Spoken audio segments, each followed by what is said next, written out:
Market के अंदर हुआ वो हल्का सा शेकी था। लेकिन पहले मेरा ग्लोबल मार्केट्स के पास आते हैं, क्योंकि जो फेड कर रहा है ना, उसका 24 घंटे के बाद असर इंडिया में भी आ जाता है। अजय, बहुत शुक्रिया, आज फिर से आपने टाइम निकाल के आज 2.5 घंटे हमारे साथ ही रहेंगे आप।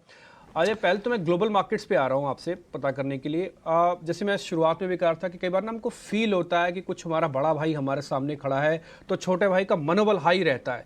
कुछ यूएस मार्केट पिछले 1.5 महीने से ऐसे बड़े भाई वाला रोल अपना रहा है। देखिए, चाय की गरम गरम चुस्कियों के साथ हम अपने शो की शुरुआत करते हैं, एकदम तरोताज़ा हो जाते हैं इसलिए। और आजकल ग्लोबल क्यूज देख के भी वही ताजगी की अनुभूति होती है। अगर जब आपको बॉन्ड यील्ड नरम दिखाई दे, ओवरनाइट भी 3-4 बेसिस पॉइंट बंद हुई, क्रूड आपको नरम नज़र आया, 75 पे टिका हुआ था, अब 72-73 पे आ जाए, डॉलर इंडेक्स आपको नरम दिखाई दे, तो दिक्कत की क्या बात है। हालांकि यूएस सीपीआई कल अक्टूबर के हिसाब से मामूली बढ़त के साथ आया, लेकिन उसमें भी परेशान होने वाली बात नहीं है, क्योंकि वो भी उम्मीद के अनुसार था। आज का दिन इंपॉर्टेंट है। यूएस के मार्केट्स भी कल ऊपर तेजी के साथ ही बंद हुए। आज का दिन इसलिए इंपॉर्टेंट है क्योंकि जो इन्फ्लेशन मामूली बढ़त के साथ आया है, उसकी लाइट में या उसके बाद फेड की कमेंट्री कैसी रहती है इन्फ्लेशन पे। फेड ग्रोथ की भी बातचीत करता हुआ नजर आएगा। यूएस इकोनॉमी की, यूएस इकोनॉमी में ग्रोथ पे बहुत ज़्यादा आउट परफॉर्म किया है। लेकिन अगर हम क्रूड को माने इनसाइडर, क्रूड को मैंने हमेशा कहा है एक बहुत बड़ा इनसाइडर होता है जियोपॉलिटिक्स का और इकोनॉमी का। क्रूड कह रहा है कि यूएस का हाल बहुत ठीक नहीं है, चाइना का हाल ठीक नहीं है। तो इन सारे मामलों में हम यूएस फेड के गवर्नर साहब से सुनेंगे और देखेंगे होगा कि मार्केट कैसे रिएक्ट करता है। तो अभी तक तो बहुत सपोर्टिव माहौल है, crude, Brent, dollar index, bond yields, इन सारे मामलों से। लेकिन कमेंट्री पे आज रहेगी नजर, और उसके बाद एशियाई मार्केट और हमारा मार्केट भी एक रुख ले सकता है।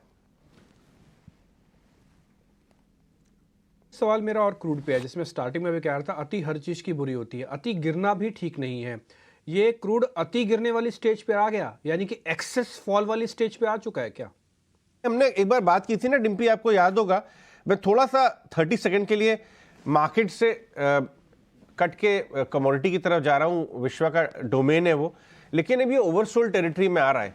और ये आपने देखा है कि जो बड़े दिग्गज प्रोड्यूसर्स हैं ऑयल के, OPEC members, non OPEC members, Russia वगैरह वगैरह, ये सब लोग डिमांड सप्लाई एडजस्टमेंट की बातें कर रहे हैं, उसके बाद भी घट रहा है। तो मुझे, मेरा ये पर्सनल व्यू है, मैं थोड़ा स्टडी कर रहा हूँ कि ये शायद ओवरसोल्ड टेरिटरी में आ रहा है। एवरेज हमारा आज भी अगर आगे 12 मंथ अहेड का भी देखें तो एवरेज हमारा 80-85 ही आएगा, जो हमारे भारत के लिए बहुत कंफर्टेबल है। अभी 72-73 के जोन में जो ब्रेंट गया है, थोड़ा सा ओवरसोल्ड टेरिटरी में चला गया है। लेकिन वापस आते हैं, इसका भारत को बहुत बड़ा फायदा हो रहा है, क्योंकि हम बहुत बड़े कंज्यूमर हैं, और शायद इसीलिए कहीं ना कहीं भारत को सपोर्ट भी मिल रहा है। अगर आप कल के बाजार की बात करें, जी हाँ, आपको नजर आएगा कि इंडेक्स डेज लो में बंद हुआ, इंट्राडे बहुत ज़्यादा अटेम्प्ट नहीं किया रिबाउंड का, आखिरी घंटे में गिरावट हुई, लेकिन वो कम वॉल्यूम पे आई थी। बैंक निफ्टी में भी हुआ। तो अगर आप निफ्टी, बैंक निफ्टी और मिड कैप इंडेक्स का इंट्राडे चार्ट देखेंगे तो आपको दिखाई देगा कोई खास इंट्राडे रिकवरी नहीं आई, डेज लो पे बंद हुए। Small cap index out perform कर रही थी, हरे निशान के साथ बंद हुई। इनफैक्ट मिड कैप तो ऑफ लोज भी थी। लेकिन सिर्फ इंडेक्स को देख के आप ये अंदाजा मत लगा लीजिए कि कोई बहुत बड़ी गिरावट की शुरुआत है। ये एक बुल मार्केट में एक आम प्रॉफिट बुकिंग का बाउट हमने देखा, क्योंकि यस्टरडेज फॉल वो कोई बहुत एफआईआई डीआई की बहुत बड़ी सेलिंग का फिगर नहीं आया।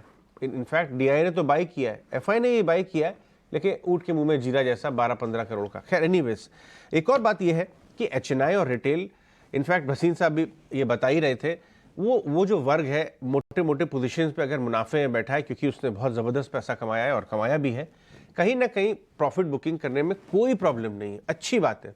आपको वही चीज़ 25-50 रुपये, 100 रुपये नीचे मिलती है तो वापस से एंटर कर लीजिए, और शायद हमने कल वही होते हुए देखा।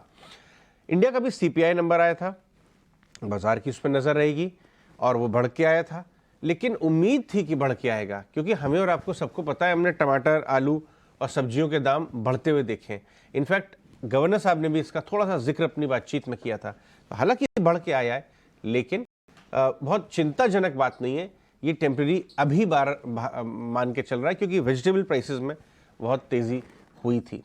मेरे हिसाब से पहले 1 घंटे में इंतज़ार करना चाहिए आज के हिसाब से? ये जो कल की जो मामूली सेलिंग थी, क्या वो मामूली ही रहती है या बढ़ती है?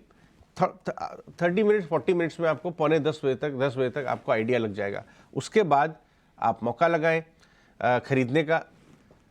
बाय ऑन डिप्स का ही रुझान अभी भी जारी है और मेरे हिसाब से आपको कहाँ पे नज़र रखनी चाहिए?